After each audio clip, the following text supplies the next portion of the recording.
Today, we're going to look back at a crisis from 1956 and use it as a blueprint, a kind of historical guide, to understand a flashpoint that could seriously disrupt the entire global economy right now. We're asking, what can the Suez Crisis really teach us about the vital waterways we depend on today? All right, let's get straight to it. You've seen the headlines. The Strait of Hormuz. Something like a fifth of all the world's oil flows through this one tiny, narrow channel. So the question that keeps economists and world leaders up at night is pretty simple. What happens next? Is a question with enormous consequences. And to even begin to find an answer, we actually need to look back in time. So here's our game plan for today. First, we're going to really define the Hormuz question. Then we'll jump into our time machine and get our history lesson from 1956. We'll walk through exactly how the Suez Canal was shut down. Then we'll put Suez and Hormuz side by side, a direct comparison. And finally, we'll pull out the key lessons from what I'm calling history's lingering echo. Okay, let's dive into part one, the Hormuz question. We're talking about a modern-day choke point. You really can't overstate this. The Strait of Hormuz is the world's single most important oil artery. Every single day, a huge chunk of the world's energy supply passes through that one narrow channel. That makes its stability absolutely essential for the global economy. With stakes this high, trying to predict what comes next feels, well, almost impossible. But what if I told you the best way to understand the future of a waterway like this is to look to the past? Because as it turns out, history has given us an almost perfect case study to analyze. And that brings us right to our lesson from 1956. This is the story of the last time a major international waterway was deliberately shut down because of a geopolitical conflict that involved global powers. We're talking, of course, about the Suez Crisis. So what was the Suez Crisis? Well, at its core, it was this explosive international incident. It all kicked off when Egypt decided to nationalize the Suez Canal, basically taking control away from the British and French company that had been running it for ages. That one single move triggered a military invasion, the total closure of the canal, and honestly, a fundamental shift in who held power in the world. So let's get into the nitty-gritty. Part 3, the canal shuts down. We're going to walk through a timeline of exactly how this crisis exploded from what was basically a political disagreement into a full-blown war that brought world trade to a screeching halt. Now, what's really wild here is just how fast this all escalated. It all starts on July 26, 1956. That's the day the Egyptian president Gamal Abdel Nasser announces he's nationalizing the Suez Canal Company. And the response? It was immediate. Almost right away, Britain starts planning for a war. Then, fast forward to late October, and the whole thing just ignites. On the 29th, Israel invades the Sinai Peninsula. And just 2 days later, Britain and France start bombing Egyptian military targets. It happened in the blink of an eye. And this brings us to the most important point of the entire conflict.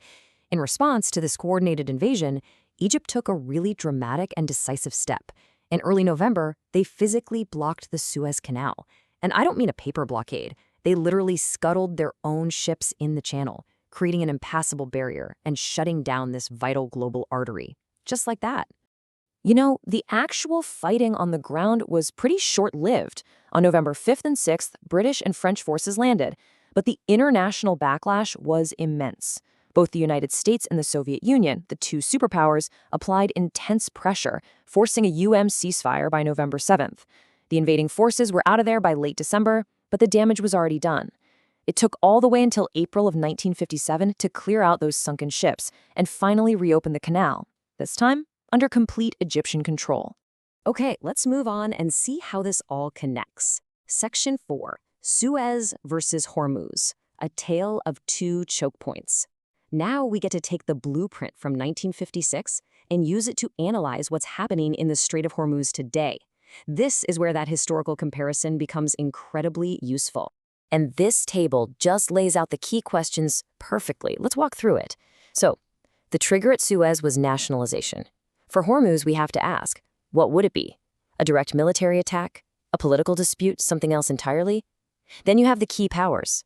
In 56, it was Egypt, Israel, the UK, and France. Today, around Hormuz, you're talking Iran, the US, Saudi Arabia, the UAE. It's a completely different geopolitical chessboard. What about the closure method? Suez was physical blockage, sinking ships. Today, could that mean naval mines, a cyber attack on shipping navigation, or a more traditional military blockade? And finally, the international response.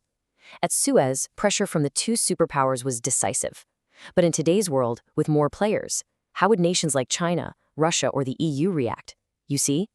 The Suez history gives us the exact framework to ask the right questions about the modern problem. And that brings us to our final section, history's lingering echo and the lessons for today. So we've looked at the history, we've drawn the comparisons. What are the big takeaways from all this? What does Suez really teach us? So, here are the crucial points. First, this isn't just some theory. Suez proved that geopolitical conflicts absolutely can and do shut down the world's most critical arteries. Second, the actions of just a few nations, in this case Britain, France, and Israel, can trigger a crisis that has immediate, severe, worldwide economic consequences. Third, never underestimate international pressure. The unified and, frankly, angry response from both the US and the USSR in 1956 ended the conflict very quickly. And finally, the how really matters. Egypt's choice to sink ships directly led to a months-long timeline for reopening. A physical blockage is so much harder to fix than a political one. So we'll leave you with this final thought. Now that you know the detailed blueprint of the Suez Crisis, the political trigger, the incredibly fast military escalation, the physical closure, and the powerful international response that ended it, how does that knowledge change the way you read and think about the headlines coming from the Strait of Hormuz today?